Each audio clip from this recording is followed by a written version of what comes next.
आप लोग चुप हो जाओ तो सुनते हैं. Yes, ready? 3, 2, 1. Dear students, today we are going to study letters, and we will be talking about origin and development of letter, and furthermore we will be touching upon the points letters division, and then we will focus on formal and informal letters. So first of all, I would like to focus on from where can we trace the origin of the letter.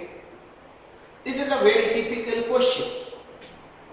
But a man is born and he has requirement of three needs, three basic needs: food, shelter and clothing, that you call in your own language roti, kapda or makan. Food, clothing and shelter, these three are the basic needs of human being. I would like to refer from this book, and the book says that conveying one's emotion, food, clothing and shelter, after that conveying one's emotion is the fourth strongest basic need for human being. So conveying one's emotion, thoughts and desires effectively has been fourth basic need after food, shelter and clothing. Probably the same factor has been the root cause of emergence of human language. You might be surprised to know that human language was born to fulfill that fourth basic need.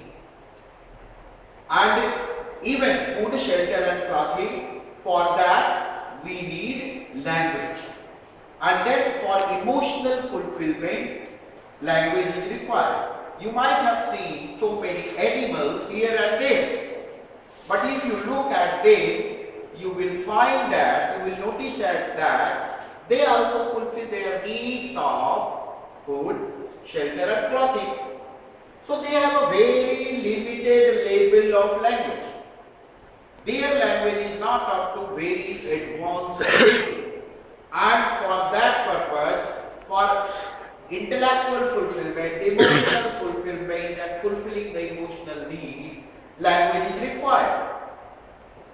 And then human language came into existence to fulfill all these needs, which in future became the most powerful and pivotal tool to communicating human expression. Then further later came. Why letters? Let us think this way. Why letters? Because we cannot go everywhere to say what we feel, what we like, what we want to share, what are our wishes, what are our desires. You cannot go everywhere. If you want to convey something to the Prime Minister of India, you cannot get him accessible anytime, anywhere. For that purpose, letter is a tool. If you want to convey something to CM of Haryana, letter is a tool, and by a letter you can pass out your message. So letters can be divided into two broad generalizations, formal and informal letters. But again our focus is origin. We will be talking about two possible tracking devices of the origin. First one, mythological origin. What is mythological origin? When for the first time the term letter was introduced. For that purpose, I would like to give you very indigenous Indian example. Indian epical mythological example. And I would like like to give you two examples. First example from Mahabharata and second one from Ramayana. But historically, if you will be tracing, you will be noticing that Mahabharata Mahabharata came later, Ramayana came earlier.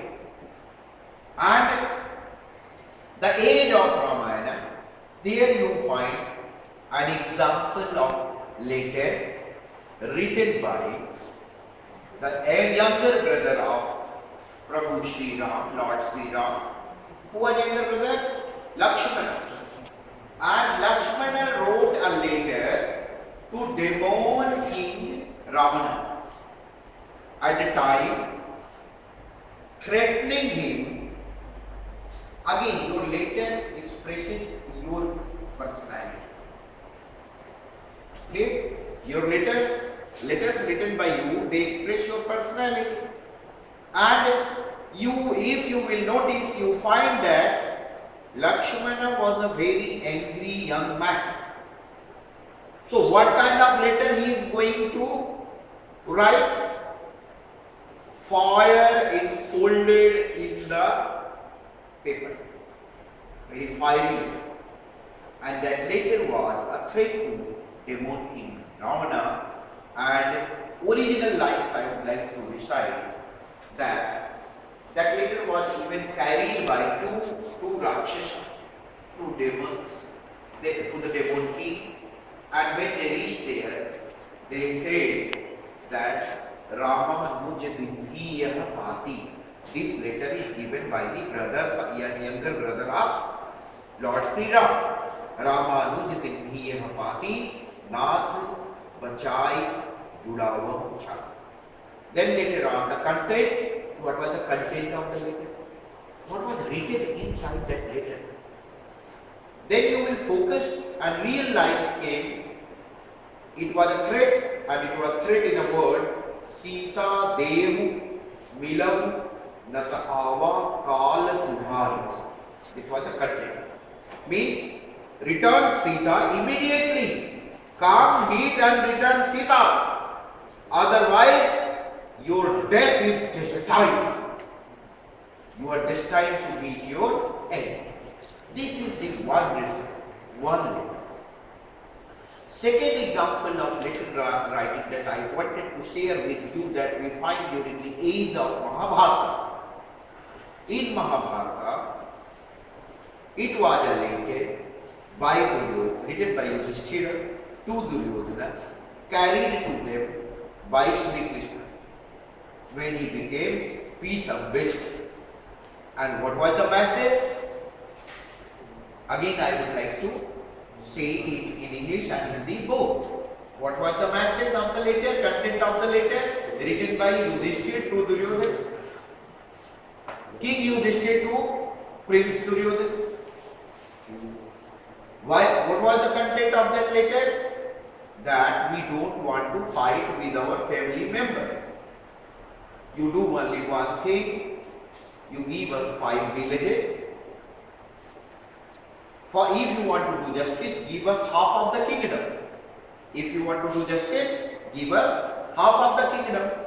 If you don't want to do the justice, give us 5 villages. We 5 brothers will survive on that only. And that exactly these lines were like described by the poet, renowned Indian poet Ramadhani Singh Dinkar ji. Again, I am using Hindi, pardon me for that example. Like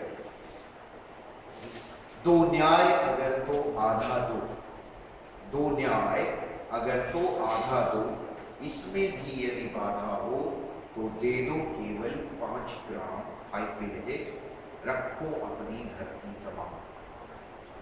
But this proposal was rejected by Duryodhana, and the line follows: Duryodhan वो भी ले न सका, आशीष समाज का ले न सका. Then what was the response of Duryodhana? He declared before Shri Krishna, He Keshava, Vinayuddhe, Suchi Kagra Bhage Bhumi Nadashyami. I am not going to spare even a middle point of territory without And then these are two mythological origins. One from, though Ramayana and Mahabharata you cannot accept that they are real. It is doubtful that whether they are mythology, they are religious texts. But definitely there was an age when Ramayana was documented. Definitely there was an age when Mahabharata was documented. So you can call the age as age of epical Indian age, when Ramayana was scripted by Valmiki ji and Mahabharata was scripted by Vedavyasa. In that age, at least references of letters were there. Prior to that, letters were supposed to be carried by birds, and like Meghdut, and so many examples are there. And then letters came. Ultimately, we came to know about the mythological origin of letters. How these letters developed.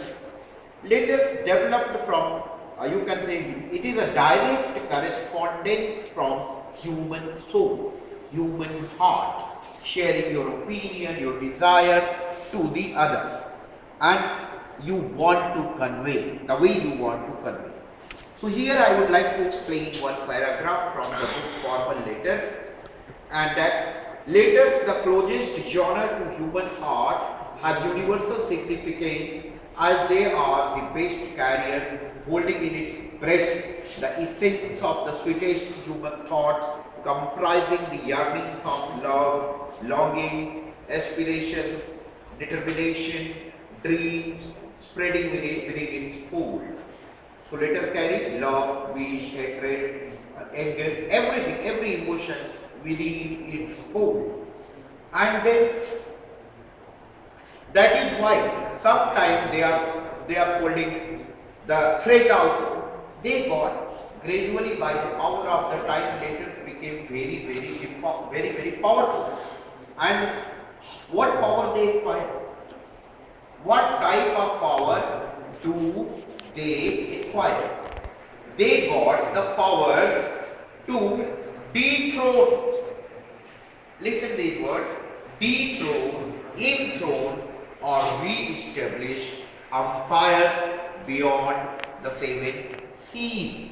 Means, if here is a kingdom, king can be dethroned by the power of a letter, and new king can be enthroned by the power of another letter, and even re-establish empires beyond the boundaries of seven seas. So that way, this is the power, this is the limit of the letter. And the tinge of the softness that letters carry makes them cherished worthy, memorable and adorable. They crept beneath the pillow, they slept on the breast, and they remained in the purse of more preciously than human wealth. Letters sometimes, just because of the kind of emotional values and the professional significance they do carry. Then there comes, we will be talking about informal letters. Informal letters are personal letters. You write to your father, you write to your mother, you write to your brother, you write to your friend, you write to your girlfriend, you write to anybody, any relative. Anyone, it may be your sister, it may be your friend, it may be your relative, and it may be somebody closely known to you. This is informal letter. Informal letter may be love letter, maybe friend's letter, maybe a letter of discussing some problem, a letter asking for some solution, so seeking some guidance, some advice from your close relatives. Then there comes the formal letter. This letter is the very professional letter. This is for your use, and this you will be using in your future. For that purpose, formal letter can be divided, can be also termed as professional letter, and they constitute professional correspondence, where they took the new form like email also, and they took the new form telegram also, they took the new form SMS also, they took the new form application, job application, and so many things. And you can say termination letter, employment letter, offer letter, request letter, approval letter, and so many types of letters can come into this category, formal letters. Again, we will be discussing here some more point. Informal letters were also known as, these are talking about informal, back to informal.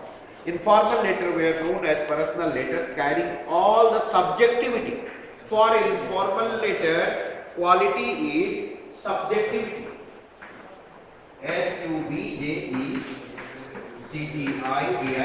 subjectivity. Subjectivity. They are subjective in language, subjective in nature. They are personal in nature. They are personal in nature. But formal letters, they require objective language. They require objective language and they are impersonal in nature. They are impersonal in nature.